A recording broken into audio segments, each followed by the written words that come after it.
Salut les amis, nous sommes le mardi 19 novembre.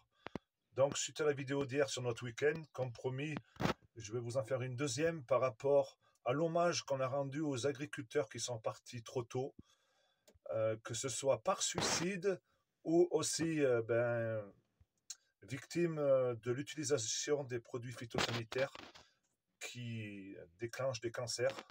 Voilà, je suis bien placé pour le savoir puisque mon père et ma mère en sont été victimes. Mon père une leucémie, ma mère cancer du sein.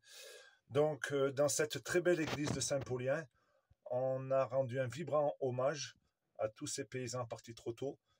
Et donc Emma nous a lu deux poèmes, un poème en début de messe et un à la fin de la messe. Et pendant la lecture du premier poème, il s'est passé quand même une chose incroyable. C'est qu'il y a une personne au fond de l'église qui s'est mise à hurler qu'il ne fallait pas faire ça, qu'on faisait de la politique. Voilà. Et cette personne n'est pas n'importe qui, puisqu'elle est catéchiste. Ce brave homme fait du catéchisme dans ma commune.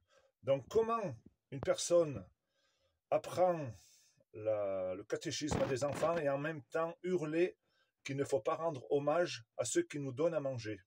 Allez comprendre. Donc, ce fut un moment très très intense. D'ailleurs, je remercie le prêtre qui a été vraiment formidable. Et à plusieurs reprises, il a rendu hommage à tous ces agriculteurs disparus trop tôt. Et donc, il s'est passé quelque chose à la fin de la cérémonie. J'ai un enfant de chœur qui est venu voir notre groupe quand on était en train de discuter et de contempler cette merveilleuse église qui, entre nous soit dite, est l'une des plus belles de France parce qu'elle peut accueillir 500 personnes et il n'y a aucun poteau. C'est une voûte en pierre. D'ailleurs, celle-là, on ne pourra pas la faire brûler parce qu'elle est toute en pierre.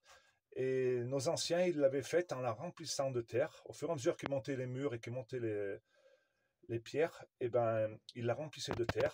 C'est comme ça qu'ils sont arrivés à faire tenir la voûte centrale. Et après, ben, ils ont tout sorti la terre par les portes. Donc à la fin, quand on contemplait cette merveilleuse église, un enfant de chœur est venu nous voir, nous serrer la main et nous souhaiter un bon dimanche à une quinzaine de personnes. Et cet enfant de chœur est venu vers moi, m'a félicité pour tout ce que je faisais, mais je ne le connaissais pas. Il a 12 ans. Et c'est le fils de mon voisin agriculteur qui n'habite pas dans la même commune, donc son fils, je ne le vois pas souvent. Mais donc mon voisin agriculteur, eh ben, je ne pense pas qu'on soit du même bord politiquement et syndicalement, puisque moi je ne fais plus partie de ce système. Donc j'ai été très ému parce que cet enfant de 12 ans, il m'a dit « Monsieur Béraud, ne lâchez rien, surtout ne lâchez rien, je compte sur vous ». Donc pour moi, c'était le meilleur moment de ce week-end.